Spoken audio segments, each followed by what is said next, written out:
Hello friends, welcome to our YouTube channel Educator Ones. तो आज का हमारा टॉपिक है क्लास 10th बोर्ड हिंदी के क्षितिज का चैप्टर 1 पद का। हम सभी के सभी क्वेश्चन आंसर देखने वाले हैं, जिसमें हम महत्वपूर्ण क्वेश्चन भी देखेंगे। और महत्वपूर्ण क्वेश्चन का लिंक मैं इस वीडियो में दे दूंगा, जो कि मैं इसके बाद बनाऊंगा। ओके, तो इसमें हमारे टोटल 15 क्वेश्चन हैं। हम 15 के 15 क्वेश्चन आज इस वीडियो में डिस्कस करेंगे। उसी के साथ साथ हम कवि का, यहाँ पे लेखक का जीवन परिचय भी डिस्कस करेंगे। तो आज का हमारा टॉपिक जल्दी है, हम शुरू करते हैं गाइस। और मैं गारंटी लेता हूँ, अगर आप इससे पढ़े तो आप बोर्ड में अच्छे नंबर स्कोर करेंगे गाइस। तो चलिए आज का वीडियो शुरू करते हैं। Part 1, class 10th board Hindi syllabus, complete syllabus. Okay, क्षेत्रीय चैप्टर 1 का आज है। मैंने आपको बताया पार्ट पद का है। एनसीईआरटी का फुल एक्सरसाइज के क्वेश्चन आंसर हम डिस्कस करेंगे। सूरदास, तो जीवन परिचय पहले पढ़ते हैं। सूरदास का जन्म सन 1478 में माना जाता है। मान्यता के अनुसार उनका जन्म मथुरा के रौनकता या रेणुका में हुआ, जबकि दूसरी मान्यता के अनुसार जन्म स्थल दिल्ली के पास से ही माना जाता है।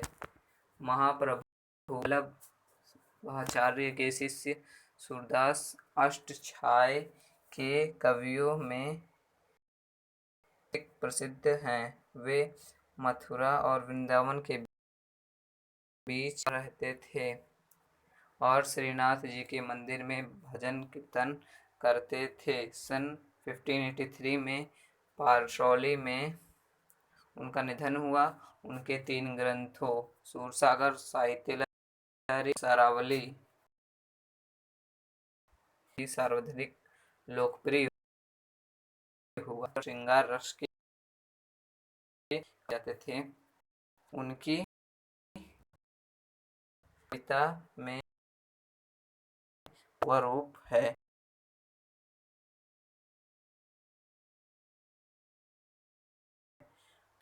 तो ये था 5 सेकंड रहा हूँ, आप लोग लिख लीजिए। 1 4 5। तो ये रहा क्वेश्चन फर्स्ट। गोपियों द्वारा उद्धव को भाग्यवान कहने में क्या व्यंग निहित है। तो उत्तर देखिए, गोपियों द्वारा उद्धव को भाग्यवान कहने में यह व्यंग निहित है कि उद्धव वास्तव में भाग्यवान न होकर अति भाग्यहीन है। वे श्री कृष्ण के इतना सानिध्य रहते हुए भी श्री कृष्ण के प्रेम से सर्वथा मुक्त रहे। दूसरा, उद्धव की किसे की गई है। तो इसका उत्तर हो जाएगा, उद्धव के व्यवहार की तुलना कमल के पत्ते तथा तेल चुपड़े गागर से की गई है। कमल का पत्ता जल में रहकर भी कभी गीला नहीं होता। तेल चुपड़े गागर पर पानी की एक भी बूंद ठिक नहीं पाती।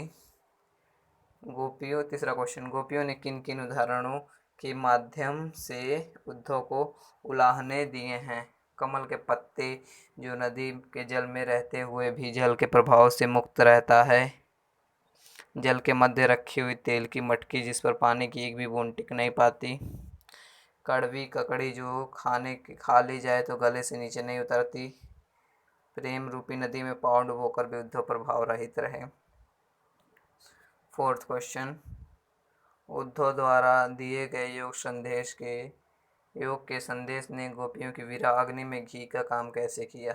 उत्तर, गोपियां कृष्ण के जाने के बाद से ही विरह की अग्नि में जल रही थी। वे श्री कृष्ण के आने का इंतजार कर रही थी कि उनके बदलों में उद्धव आ गए। उद्धव उनके पास अपने मन पर नियंत्रण रखने की सलाह लेकर पहुंचे थे। कृष्ण के बदले में उद्धव का आना और उनके द्वारा मन पर नियंत्रण रखने की बात ने गोपियों की विरह अग्नि में घी का काम किया। पांचवा क्वेश्चन, मर्यादा न रही के माध्यम से कौन सी मर्यादा न रहने की बात की जा रही है। उत्तर, मर्यादा न रही के माध्यम से प्रेम की मर्यादा न रहने की बात की जा रही है। कृष्ण के मथुरा चले जाने पर गोपियां उनके वियोग में जल रही थीं। छठवां क्वेश्चन, कृष्ण के प्रति अपने अनन्य प्रेम को गोपियों ने किस प्रकार अभिव्यक्त किया है। आंसर, गोपियों के विचार तथा कर्म से श्री कृष्ण के प्रति उनका अनन्य प्रेम अभिव्यक्त हुआ है। गोपियों के लिए श्री कृष्ण हारिल पंछी की लकड़ी के समान है। जिस प्रकार हारिल पंछी अपने पंजों में एक लकड़ी अवश्य पकड़े रहता है, उसी प्रकार गोपियों ने श्री कृष्ण के प्रेम को अपने हृदय से पूरी निष्ठा और आस्था से दृष्टार से पकड़ा हुआ है। वे दिन रात सोते जागते उन्हीं के बारे में सोचा करते थे। गोपियों ने उद्धव से योग की शिक्षा कैसे लोगों को देने को कही की बात की है। गोपियों ने उद्धव से योग की शिक्षा ऐसे लोगों की बात देने की बात की है जिनका मन चंचल है। 7वां क्वेश्चन है ये, जिनका मन चंचल है और इधर उधर भटकता है। उद्धव अपने योग के संदेश में मन की एकाग्रता का संदेश लेकर आए थे, परंतु गोपियों का मन तो कृष्ण के प्रेम में पहले से ही एकाग्र था। इस प्रकार योग साधना का संदेश उनके लिए निरर्थक था। 8वां क्वेश्चन, प्रस्तुत पदों के आधार पर गोपियों का योग साधना के प्रति दृष्टिकोण स्पष्ट कीजिए। प्रस्तुत पदों के आधार पर स्पष्ट है कि योग साधना को गोपियां योग साधना को नीरस, व्यर्थ, अवांछित मानती हैं। ये 8 क्वेश्चन थे। अवांछित मानती हैं। गोपियों की दृष्टि में योग उस कड़वी ककड़ी के समान है जिसे खाने के बाद गले से नीचे नहीं निकला जाता। सूरदास जी गोपियों के माध्यम से आगे बताना चाहते हैं कि उनके विचार में योग एक ऐसा रोग है जिसे न कभी पहले देखा था न पहले कभी सुना था। 9th क्वेश्चन आता है, गोपियों के अनुसार राजा का धर्म क्या होना चाहिए। 9th का आंसर, गोपियों के अनुसार राजा का धर्म होना चाहिए कि वह प्रजा को अन्याय से बचाए। 10वां, गोपियों को कृष्ण में ऐसे कौन कौन से परिवर्तन दिखाई दिए जिनके कारण वे अपना मन वापस पा जाने की बात कहती हैं। गोपियों को लगता है कि मथुरा जाने के बाद कृष्ण वृंदावन को भूल गए हैं। उन्हें वृंदावन की तनिक भी याद नहीं आती। उनमें इतनी भी मर्यादा नहीं बची है कि वे स्वयं आकर गोपियों की सुध लें, मतलब उनका हाल चाल लें। प्रश्न 11, गोपियों ने अपने वाक्चातुर्य के आधार पर ज्ञानी उद्धव को परास्त कर दिया। उनके वाक्चातुर्य की विशेषताएं लिखिए। गोपियों ने सरलता, मार्मिकता, उपालंब, व्यंग्यात्मकता, तर्कशील आदि के द्वारा उद्धव के ज्ञान योग को तुच्छ सिद्ध कर दिया। गोपियों ने खुद को हारिल पंछी व कृष्ण को हारिल पंछी की लकड़ी के भांति बताकर अपने अनन्य प्रेम का परिचय दिया। अनुप्रास, उपमा, दृष्टांत, रूपक आदि अलंकारों का सुंदर प्रयोग किया है। 12वां क्वेश्चन, संकलित पदों को ध्यान में रखते हुए सूर के भ्रमर गीत की मुख्य विशेषताएं बताइए।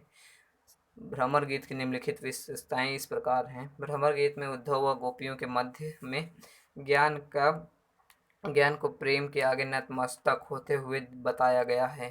ज्ञान के स्थान पर प्रेम को सर्वोपरि बताया गया है। भ्रमर गीत में गोपियों द्वारा व्यंग्यात्मक भाषा का प्रयोग किया गया है। भ्रमर गीत में उपालंब की प्रधानता है। तो यहाँ से हमारा रचना और अभिव्यक्ति का क्वेश्चन स्टार्ट होता है, जिसमें क्वेश्चन नंबर 13 है। गोपियों ने उद्धव के सामने तरह तरह के तर्क दिए। आप भी अपनी कल्पना से और तर्क दीजिए। गोपियों ने उद्धव के सामने तरह तरह से तर्क दिए। हम भी निम्नलिखित तर्क दे सकते हैं, जैसे कि पहला, कृष्ण की प्रवृत्ति भौरे के समान है, एक जगह टिक कर नहीं रह सकते, प्रेम रस को पाने के लिए अलग अलग डाली पर भटकते रहते हैं। दूसरा, उद्धव पर कृष्ण का प्रभाव तो नहीं पड़ा, परंतु लगता है कृष्ण पर उद्धव के योग साधना का प्रभाव अवश्य पड़ गया। तीसरा, निर्गुण अर्थात जिस ब्रह्मा के पास कोई गुण नहीं है उसकी आसना हम नहीं कर सकते। 14th क्वेश्चन, उद्धव ज्ञानी थे, नीति की बातें जानते थे। गोपियों के पास ऐसी कौन सी शक्ति थी जो उन्होंने वाक्चातुर्य में मुखरित हो उठे। उद्धव ज्ञानी थे, नीति की बातें जानते थे। ये 14 क्वेश्चन है। उद्धव ज्ञानी थे, नीति की बातें जानते थे। गोपियों के पास श्री कृष्ण के प्रति सच्चे प्रेम तथा भक्ति की शक्ति थी, जिसके कारण उन्होंने उद्धव जैसे ज्ञानी तथा नीतिज्ञ को भी अपने वाक्चातुर्य से परास्त कर दिया। तो ये आज का हमारा लास्ट क्वेश्चन आ गया है, क्वेश्चन नंबर 15। गोपियों ने यह क्यों कहा कि हरि अब राजनीति पढ़े आए। क्या आपको लगता है कि गोपियों के इस कथन का विस्तार समकालीन राजनीति में नजर आता है? स्पष्ट कीजिए। श्री कृष्ण गोपियों से प्रेम करते थे और प्रेम हमेशा सीधी राह पे चला आया है। जब वे मथुरा चले गए तो उन्होंने गोपियों को योग का संदेश उद्धव के माध्यम से भिजवाया। कृष्ण को इस दोहरे आचरण के कारण गोपियों को कहना पड़ा कि लगता है हरि अब राजनीति पढ़े आए। गोपियों का यह कथन आज की राजनीति में साफ साफ देखा जाता है। तो इसी के साथ आज का हमारा वीडियो खत्म होता है, आज का हमारा सोल्यूशन कंप्लीट होता है। तो यहाँ पे मैं आपसे बस यही गुजारिश है कि वीडियो को लाइक कीजिए, चैनल को सब्सक्राइब कीजिए और मेरे को ज़्यादा से ज़्यादा मोटिवेट करिए, ज़्यादा से ज़्यादा मेरे को चैनल को सब्सक्राइब करवाइए, ताकि मैं जल्दी ग्रो हो सकूँ और आपको भी बोर्ड में हेल्प करता रहूँ। तो like the video and subscribe the channel. Okay guys, तो आज का हमारा वीडियो एंड होता है। Thanks guys, like the video and subscribe the channel.